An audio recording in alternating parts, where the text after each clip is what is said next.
I heard the laughter first, a man's laughter, loud and comfortable, coming from our living room when I got home. At first, I figured maybe it was Julia's brother or one of our neighbors.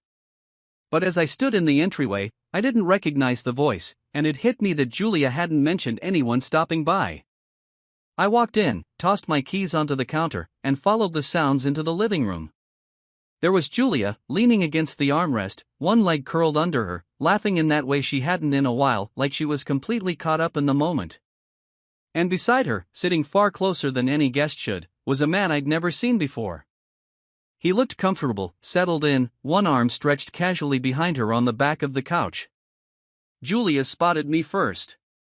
Her laughter froze mid-sentence, and I watched as she shot a look at the guy beside her, a split-second glance that spoke volumes. "Oh. Daniel, you're home early," she said, a bit too quickly, standing up like she just remembered I existed. "Yeah, decided to skip the last meeting," I replied, eyeing this stranger who was still sitting there, as if waiting for someone to introduce him. The guy finally stood up, extending a hand with a confident smirk. "Hi there. I'm Will." He didn't bother to explain why he was here, who he was to my wife, or why he looked like he'd been settled on our couch for hours. I kept my expression neutral as I shook his hand, but something about the way he held onto my hand a second too long, as if testing me, set every nerve on edge. Julia, flustered, jumped in to fill the silence. "Will's a friend from work. He was just helping me go over a few, things for the client meeting tomorrow." It was strange. Julia's never been a good liar, and she looked everywhere but at me. I wanted to call her out right there, to tell her I knew something was off, but I held back. Instead, I just nodded, letting her wonder what I was thinking. "Nice to meet you, Will," I said, releasing his hand. I didn't realize Julia invited people over to go over work stuff. Julia forced a laugh, brushing her hair back nervously. "Yeah, well, it's a big presentation," she mumbled, quickly moving to the kitchen as if that was the end of the conversation. Will's smirk didn't waver, and I felt a sudden surge of anger just looking at him. "You're lucky, man," he said, not even bothering to lower his voice. "She's something else." I felt my jaw clench, but I forced myself to stay calm. "She is," I replied, giving him a hard look. "And I'd hate to see anyone misunderstand that." Will chuckled, finally picking up his bag. He turned to Julia, not even glancing at me. "Catch you tomorrow," he said with a wink that made my blood boil. When he was gone, I shut the door behind him a little harder than I meant to. Julia had already disappeared into the kitchen, and I followed her there, watching her from the doorway as she fussed around with a glass she didn't need. "So, Will, huh?" I asked casually, leaning against the doorframe. Julia didn't turn around, didn't even stop what she was doing. "Yeah, just a coworker," she replied, too quickly. I nodded slowly, still watching her, the silence hanging thick between us. Funny, he didn't seem much like a coworker. That night, I couldn't shake the image of Julia and that guy, Will, sitting on our couch as though it was the most natural thing in the world. Something about the way she looked at him when I walked in stuck with me. I lay in bed, pretending to be asleep while she quietly got ready for bed, her back turned to me. I could feel the shift in her demeanor, something nervous and careful in every movement. It was obvious that she was making an effort not to wake me, but I kept my breathing steady, my eyes closed, trying to piece together the events of the evening. Julia slipped into bed without a word, curling away from me almost as soon as she got under the covers. Her breathing evened out eventually, and soon I could hear the soft, regular rhythm of her sleep. But I couldn't relax. The way she'd acted, the way she'd been so flustered, and the ease with which that man had been in my home, it all felt wrong. I was annoyed at myself for not confronting her then and there, for just standing there, letting him shake my hand and throw that smirk my way like he was doing me a favor. The next morning, Julia was up early. She was in the bathroom, fixing her hair in front of the mirror, already dressed. I stood in the doorway, watching her carefully as she went through her routine. "Early start?" I asked, trying to keep my tone casual. She glanced at me in the mirror and forced a smile. "Yeah, big day at work," she said. "Presentation day. Anything I should know?" I asked, as though I were talking about work itself. Will seemed pretty comfortable here last night. Julia didn't flinch, didn't pause. She kept her eyes on her makeup, adding mascara as though we were discussing the weather. He's just helping me prep, like I said. Her tone was flat, her eyes focused on her own reflection. I needed a second opinion, and he's good at pitching ideas. I nodded, even though every instinct told me she was lying. I watched her for a moment longer, then let it go. She hurried out, grabbing her bag and slipping on her shoes with her back to me. She barely looked at me as she muttered a quick, "See you tonight." After she left, I walked around the house, trying to see things through fresh eyes. It was quiet, too quiet, and I could feel a sort of emptiness I hadn't noticed before. I went to the living room, looking at the spot on the couch where she'd sat with Will. Something about the whole thing felt so staged, so wrong. I needed answers. For the first time, I considered the unthinkable. Maybe Julia wasn't just spending extra time at work. Maybe she was spending time with him. That night, I decided to see if she would mention him again. When she got home, she looked exhausted, her face pale and tight. She didn't offer much of an explanation beyond a vague, "It was a long day," and I didn't push her. I just watched her, letting her think I was convinced by her excuses. But I wasn't. The next morning, I decided to leave work early. I'd been doing the same job for years, and I'd built up more than enough goodwill to disappear for a few hours without anyone raising an eyebrow. By mid-afternoon, I was on my way home, trying to prepare myself for whatever I might find. As I pulled up, I noticed a car parked across the street that I didn't recognize. My stomach twisted, but I pushed down the urge to confront whoever was in there. Instead, I took a different route into the house, going around to the back, unlocking the side door as quietly as possible. I moved through the house in silence, making my way to the living room. And that's when I heard it, voices, low and close, coming from upstairs. I crept up the stairs, taking each step carefully, feeling the tension build with every sound. The closer I got, the clearer it became that the voices were coming from our bedroom. I stopped just outside the door, listening to the muffled conversation. "I told you, it's complicated. He's not going to be home until later, so stop worrying." That was Julia's voice, whispering, tense but familiar. It was as if she were trying to reassure someone who shouldn't have needed that reassurance.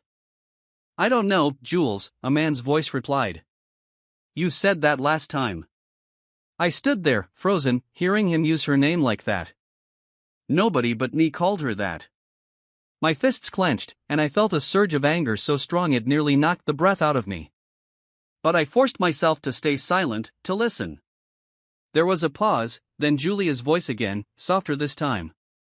"Just trust me. I'll talk to him when the time is right." I didn't need to hear anything more.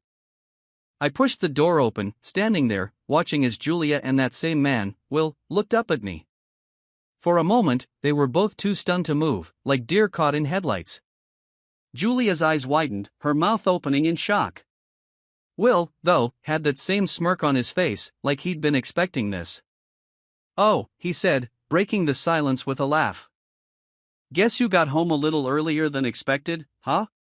Julia stood up, trying to gather herself, her face pale.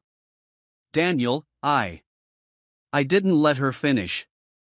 I stared straight at her, my voice coming out colder than I'd ever heard it. "How long?" She didn't answer right away, glancing at Will as though he might help her. But he just shrugged, clearly enjoying himself. I could see it in his eyes, the thrill of having the upper hand. "Answer me, Julia," I said, my voice rising. "How long has this been going on?" Julia's face crumpled, and she took a step toward me, but I backed away. It's not what you think," she stammered, her voice shaking. "Not what I think?" I repeated, incredulous. I looked at Will, then back at her. "I caught you, Julia. You've been lying to me, sneaking around. I don't need an explanation. I just need to know why you'd throw away everything we've built for this." Will leaned back against the wall, crossing his arms as if he were watching a show. "Hey, don't blame her," he said casually. "If anything, it's my fault." I turned to him, barely able to keep my anger in check. "Get out." he shrugged again, pushing off from the wall. Sure.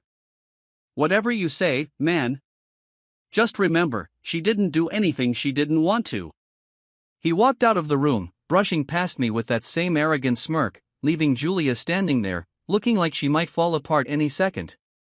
When he was gone, I shut the door, keeping my voice low, controlled. Why? I asked her, my anger boiling under the surface. What was I missing, Julia? What did I do to deserve this? She sank onto the edge of the bed, her hands trembling. I don't know, she whispered. I didn't mean for it to happen. It just did. It just happened, I repeated, feeling a bitter taste in my mouth. What's that supposed to mean? We've been together for over a decade, Julia. We have a family. And you let this just happen? She looked up at me, her eyes filled with a mixture of fear and shame. I didn't want to hurt you. I laughed bitterly, the sound harsh even to my own ears. You didn't want to hurt me? You think this doesn't hurt? Watching you sit there, trying to justify it like it's just some mistake you made? Julia's face crumpled, and she buried her face in her hands. I'm sorry, Daniel. I'm so sorry. But her apology meant nothing. It felt empty, hollow, like every word she'd ever spoken to me was suddenly meaningless. I turned away, feeling sick, feeling like the world had just shifted under my feet. In that moment, I realized the depth of her betrayal, how deeply she had shattered the trust we'd built. And for the first time in my life, I didn't know if I'd ever be able to forgive her. The air was tense, the silence between us thicker than anything I'd felt in our entire marriage. Julia sat on the edge of the bed, hands clenched in her lap, looking at me with eyes that seemed both terrified and pleading. I stared back, still trying to piece together everything I just witnessed, trying to push down the urge to walk out and never look back. But I needed answers, and I wasn't leaving until I got them. Are you going to keep sitting there? I demanded, unable to keep the anger out of my voice. You've been lying to me, Julia. Who even are you? She flinched at that, and for a moment, I thought she'd start crying. But she just looked down at her hands, fidgeting like a child caught doing something wrong. Daniel, it wasn't supposed to go this far, she said quietly, almost whispering. I didn't mean for this to happen. Didn't mean for it to happen? I repeated, taking a step closer. Then explain how it happened, Julia. Explain why I walk in and find some stranger in our bedroom, acting like he owns the place. She swallowed, her fingers twisting together, eyes avoiding mine. Will he isn't just a stranger, she admitted finally. We met through work, and things, they got complicated. Complicated, I echoed, the word making my stomach turn. Complicated how? You mean it went from a few innocent meetings to sneaking him into our house while I'm gone? Julia looked away, her face pale, as though the reality of it had just hit her. It wasn't supposed to be like this, she whispered. Will, he's different. He listens. He understands me. I felt a surge of anger I hadn't known I was capable of. Understands you? I repeated, barely keeping my voice steady. I've been here, supporting you, working for this family, and you tell me you went to him because he understands you? What am I, Julia? Just some guy who pays the bills and sits around waiting for you to come home? She flinched, and I could see her struggling to come up with an answer. Daniel, it's not like that. Then explain it to me. I snapped, cutting her off. Explain to me why you would betray everything we've built for some guy you barely know. Her eyes met mine, and for the first time, I saw something defiant in her gaze. Because I felt trapped, Daniel, she said, her voice shaking. I felt like I was just disappearing. Like I wasn't even a person anymore. Every day, it was the same thing. Work, kids, the house. And you never even noticed that I was struggling. I felt like she'd punched me. I never noticed? I asked, stunned. Julia, I asked you a dozen times if you were okay. I tried to talk to you, tried to help you.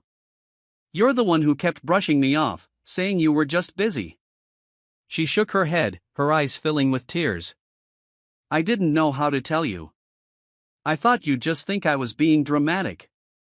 I thought you'd tell me to toughen up. So instead of talking to me, you decided to find comfort in some other guy? My voice was barely controlled. In our house? In our bedroom? She looked down, the tears spilling over. I know it was wrong, Daniel. I know I messed up. But it got out of hand. I didn't mean for it to go this far. I shook my head, feeling sick to my stomach. That's all you keep saying. I didn't mean for it to happen, it wasn't supposed to be like this. You know what, Julia? None of this is supposed to happen. You're supposed to respect your marriage, to work through things with your husband, not sneak around behind his back. Julia's face crumpled, and she wiped her eyes, struggling to regain her composure. I'm sorry, Daniel, she whispered, her voice breaking. I wish I could take it back. I stared at her, feeling the weight of everything crashing down on me. What about the kids, Julia? I asked, my voice rough. Did you ever think about what this would do to them? Her face went white, and she shook her head. I didn't think about it, she admitted, her voice barely audible. You didn't think about it, I repeated bitterly. Unbelievable. All these years, everything we've built, and you threw it away without a second thought. She stood up suddenly, her fists clenched. Don't act like this is all my fault, she shouted, her voice filled with a desperation I hadn't heard before. You haven't exactly been there for me either, Daniel. You're so caught up in your own life, in your work, that you barely even look at me anymore. I needed someone who actually saw me. I felt my blood boil at that. Don't you dare blame me for your choices, Julia. I was here. I was ready to work through anything you were dealing with, but you never let me in. You chose to go behind my back, to lie to me, and now you're trying to pin it on me? She looked away, the anger draining out of her as quickly as it had come. I don't know what to say, she whispered. There was a long silence, the weight of everything hanging between us. I could feel the anger starting to fade, replaced by a deep, hollow ache. I thought about the life we'd built together, the memories we'd shared, and the future we'd imagined. And now it all felt like a lie. I trusted you, I said quietly, the words feeling foreign on my tongue.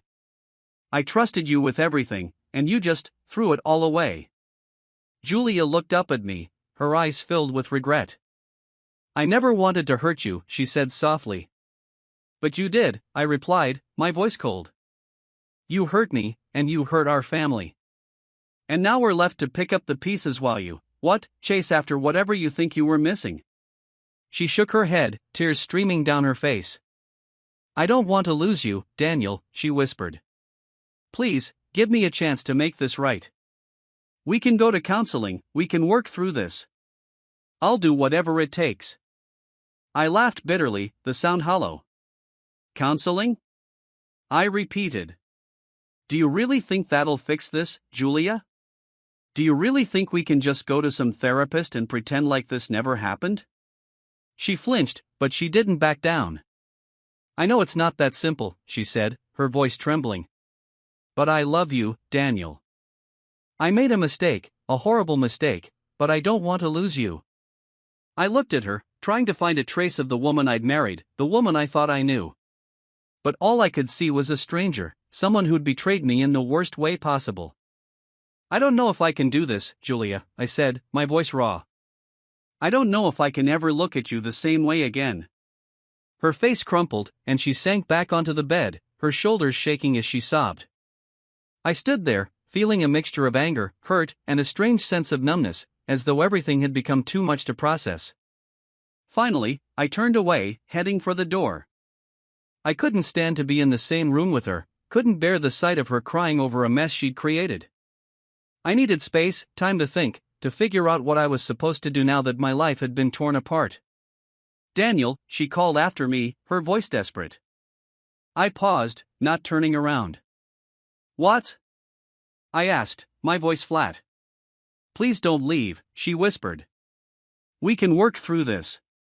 We can fix it. Just don't leave. I took a deep breath, steadying myself. I'm not the one who left, Julia, I said, my voice cold. You did that a long time ago. And with that, I walked out, leaving her alone in the bedroom that had once been ours but now felt like just another reminder of everything I'd lost. I left the house and drove without a clear destination in mind, my mind racing, my hands gripping the wheel tighter than necessary. I was still processing the shock of it, that my wife, Julia, could betray me like that. I needed to clear my head, to find a way to handle this pain and anger that were eating at me from the inside. But nothing I did felt like enough. I pulled over at some empty lot and just sat there, staring out the window, trying to wrap my head around how easily she'd let some stranger waltz into our lives. But no matter how I looked at it, there was no way to undo what she had done. Julia had destroyed something that I'd spent years building with her, our marriage, our family, everything we had promised each other. The trust was gone, shattered into a million pieces. I sat there until the sun dipped below the horizon, and the cold started to creep in. I was tempted to keep driving, to head somewhere far enough away that I could forget about all of it, but I knew that wasn't going to solve anything. That night, I didn't go back home. Instead, I went to a cheap motel on the edge of town. I figured Julia would be waiting, wondering if I'd even come back, but I couldn't bring myself to care about her feelings anymore. She'd chosen her path. Now, it was time for me to figure out mine. Lying there in that cold, impersonal room, I felt the anger slowly shift to something darker, something that demanded justice, or maybe revenge. I wanted her to feel a fraction of the betrayal she had inflicted on me. And the more I thought about it, the more determined I became to act on that feeling.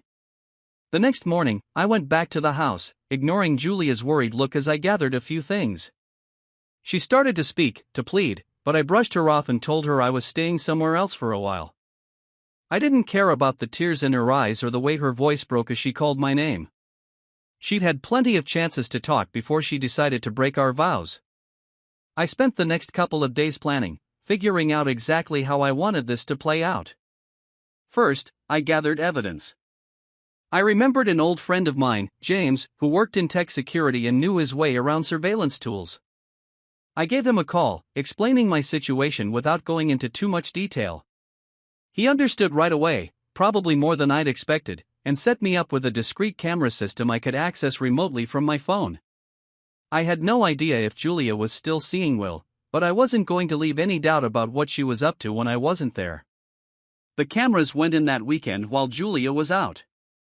One in the living room, another in the hallway leading to our bedroom, and one more outside to monitor the driveway. I wasn't interested in recording every detail of her life, just enough to catch her if she was stupid enough to bring him back into our home again. And while I waited for her next move, I began setting up the rest of my plan. I spent the next few days gathering information on Julia's finances, the accounts we shared, and, most importantly, those we didn't. I wanted to be fully prepared for whatever was coming. I went through her work schedule, checking for anything out of the ordinary, and even found a way to keep tabs on her calendar through the shared account we'd set up ages ago. I wanted to know where she was at all times, to catch her if she slipped up again. Then I called her family. It wasn't something I wanted to do, but they deserved to know the truth. I'd always gotten along well with her parents, they treated me like a son. They were good people, and I knew this would devastate them. I kept the conversation as respectful as I could, simply laying out the facts without going into details. They listened in silence, her mother's voice breaking as she asked if there was anything they could do. I told them the best thing they could do was support their daughter because I was done. The next few days were quiet. Julia texted me every so often, apologizing, asking if I'd come back home so we could work things out. I ignored her messages, just waiting, watching the camera feed whenever she was at the house. I'd see her pacing the living room sometimes, talking on the phone, probably to Will. But no matter how many times she called, I didn't answer. I was going to let her sit in her mess, to feel the weight of what she'd done without me there to shoulder it with her. Then, about a week later, the opportunity I'd been waiting for came. I was watching the camera feed when Will showed up at the house again, his smug face appearing in the living room where Julia was waiting for him. They were laughing, talking like they didn't have a care in the world. I felt a surge of anger, but it was mixed with satisfaction. This was exactly what I'd been waiting for, proof that she hadn't changed, that she wasn't sorry at all. I recorded the entire interaction, every word, every laugh. They weren't exactly careful about what they said. Will joked about how much easier things would be once I was out of the picture, and Julia didn't even flinch. She just nodded, agreeing with him like it was the most natural thing in the world. I saved the footage to a secure drive, knowing this was all I needed. With the proof in hand, I moved to the next phase of my plan. I printed out several stills from the video, capturing her and Will together, their expressions clear and unfiltered. Then, I wrote a letter, a cold, straightforward explanation of what she had done and what I intended to do about it.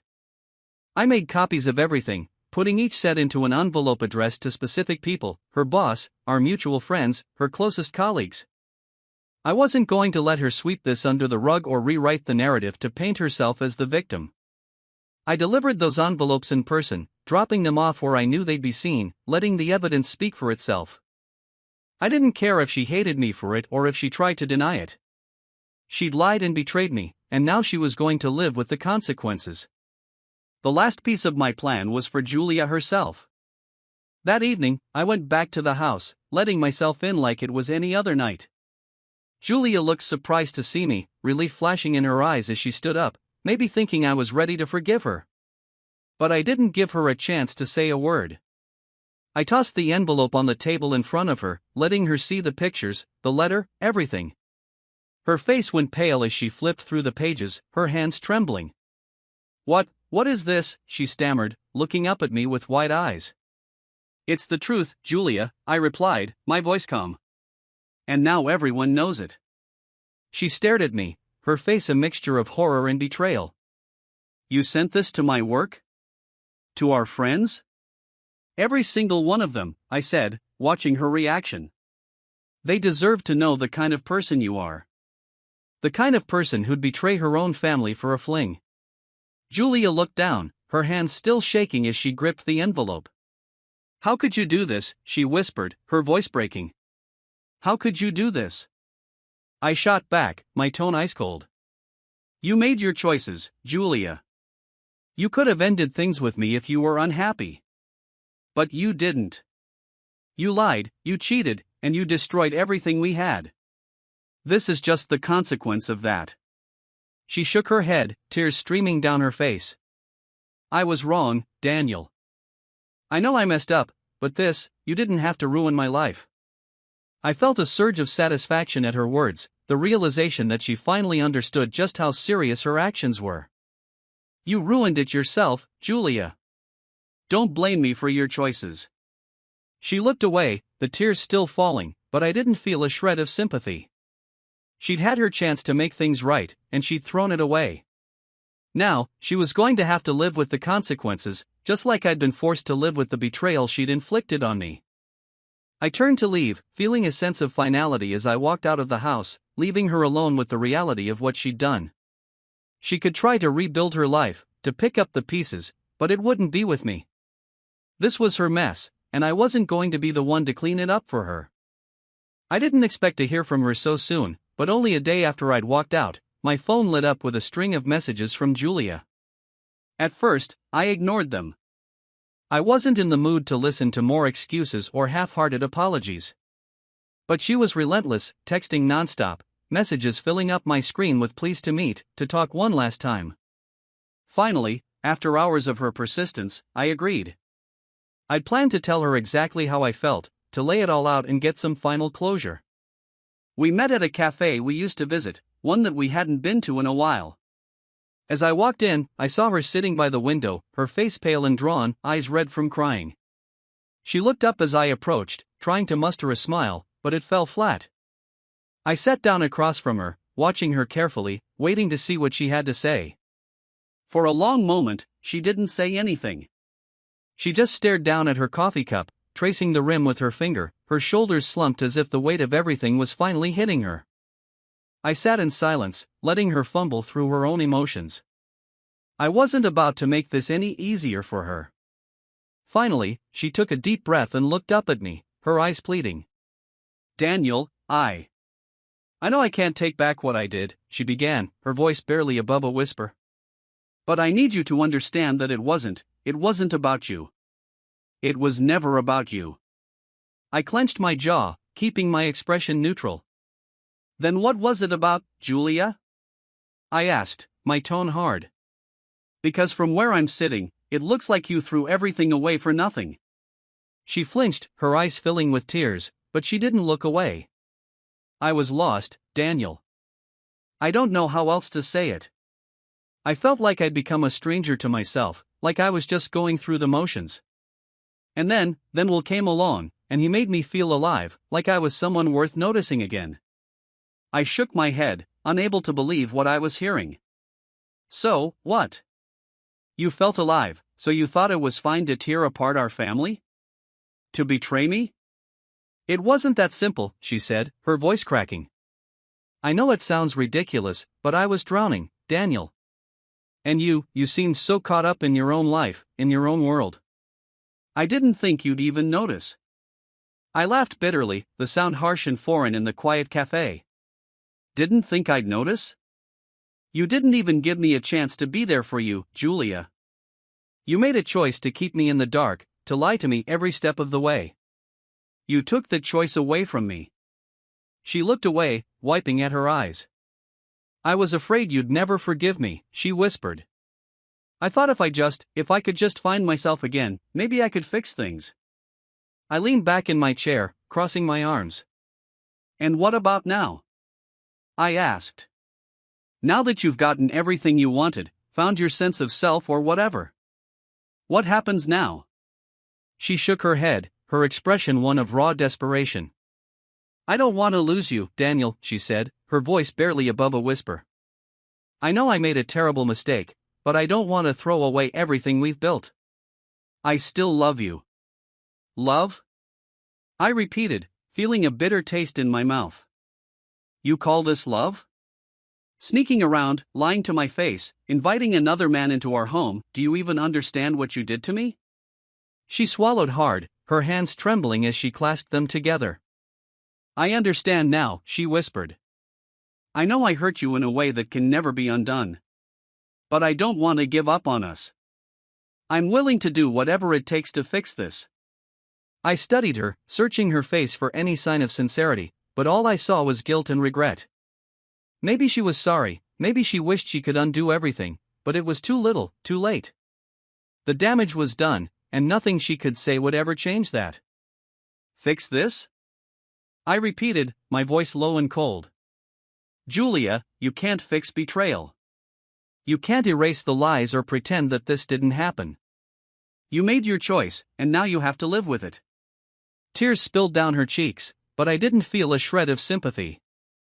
I was done feeling sorry for her.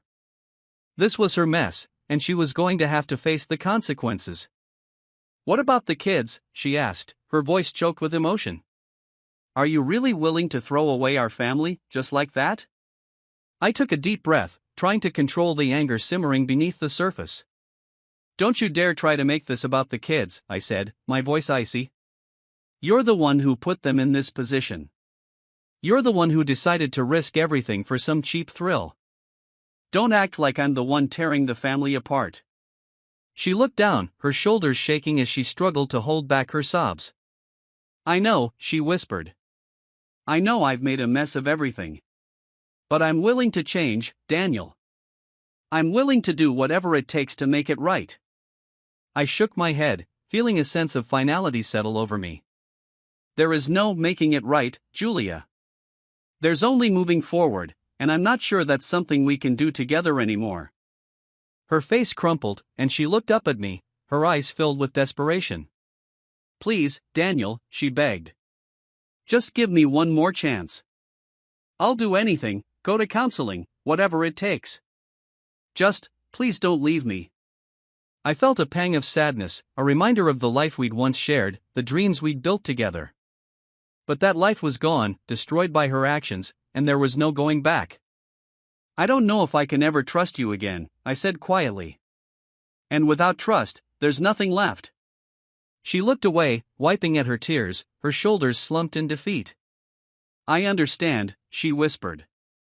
I know I don't deserve forgiveness, but I had to try.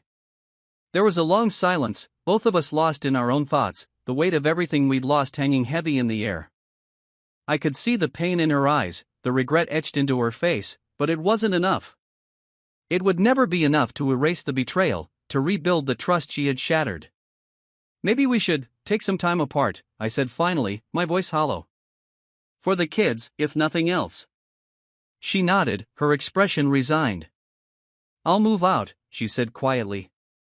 "I'll stay with my parents until we figure things out." We sat in silence for a while longer, neither of us willing to be the first to leave, to sever the final thread of what we once had. But eventually, she stood up, her eyes red and swollen, her face etched with pain. "Goodbye, Daniel," she whispered, her voice breaking. I nodded, unable to find the words to respond. I watched as she walked away, feeling a strange mix of relief and sorrow. This was the end of everything we'd built together, the final chapter of a life that was no longer mine. I sat there for a long time, letting the reality of it sink in.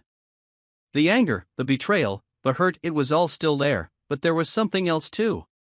A sense of freedom, a chance to start over, to rebuild a life that was no longer defined by lies and deceit. For the first time, I felt a glimmer of hope, a possibility of something new. It wouldn't be easy, and it wouldn't happen overnight, but I knew I'd find a way to move on, to find peace in a life free from betrayal. I took one last look at the empty chair across from me, a final farewell to the life I was leaving behind. And then, I walked away, ready to start a new chapter, one that was mine and mine alone. The days that followed felt strange, like I was moving through a life I barely recognized. The house was quieter, emptier without Julia's things around, and every room was filled with reminders of what had happened. The kids noticed immediately that something was different, that Julia wasn't around, but I wasn't ready to tell them everything. I only told them that she'd be staying with their grandparents for a little while, and they seemed to accept it without too many questions. Still, I knew that eventually, I'd have to tell them more. I could already see the confusion in their eyes, the way they looked at me, as if waiting for some explanation. But I needed time to sort through everything myself before I could even think about explaining it to them. I spent a lot of nights lying awake, going over every detail of the past few weeks, wondering where things had gone wrong, wondering if I'd missed something that could have saved us. My friends reached out as they heard about what had happened, some offering condolences, others just letting me know they were there if I needed anything. At first, I didn't want to talk to anyone. I wanted to keep my head down, handle everything on my own. But over time, I found myself opening up, talking to a couple of close friends, sharing the details of Julia's betrayal. It wasn't easy, but somehow, saying it out loud made it feel more real, and maybe, in a way, less painful. One night, about a week after our final conversation, I found myself sitting alone in the living room, looking through old photo albums. I didn't know why I'd pulled them out, it felt like a form of self-torture, flipping through pages of a life that was now gone. I saw the photos from our wedding, Julia in her dress, smiling up at me as if nothing in the world could come between us. I saw the vacations, the birthdays, the moments that had once meant everything. But now, each photo felt hollow, like a reminder of something that had been built on lies. I realized that I couldn't keep holding on to the past, that I needed to let go of the memories if I was ever going to move forward. The next day, I packed away all the albums, all the reminders of our life together. I didn't throw them out, I knew the kids would want to see them someday, but I couldn't keep them in the house, couldn't let them haunt me any longer. I dropped the boxes off at a storage facility, telling myself it was a step toward letting go, a way to start fresh. With Julia gone, I had to learn to adjust to a new routine. I took on more responsibilities at home, making sure the kids had everything they needed, making sure they knew they could still count on me. I wasn't perfect, there were nights when I could barely hold it together, when the weight of everything felt too heavy. But I reminded myself that I was doing this for them, that they needed me to be strong, even if I didn't feel it. One afternoon, as I was picking up my son from soccer practice, he looked up at me with an expression that told me he'd been holding back questions for days. "Dad," he said slowly, "is Mom coming back?" I swallowed hard, unsure of how to answer. "I don't know, buddy," I said finally, keeping my tone gentle. "Right now, Mom and I need some time to figure things out." He nodded, his face somber, as if he understood more than I'd expected. "Is it because you guys were fighting?" I hesitated, then nodded. Yeah. We had some things we needed to work through. But it's not your fault, okay? None of this has anything to do with you. He looked down at his shoes, processing my words, then glanced up at me with a question I hadn't anticipated. Do you still love her?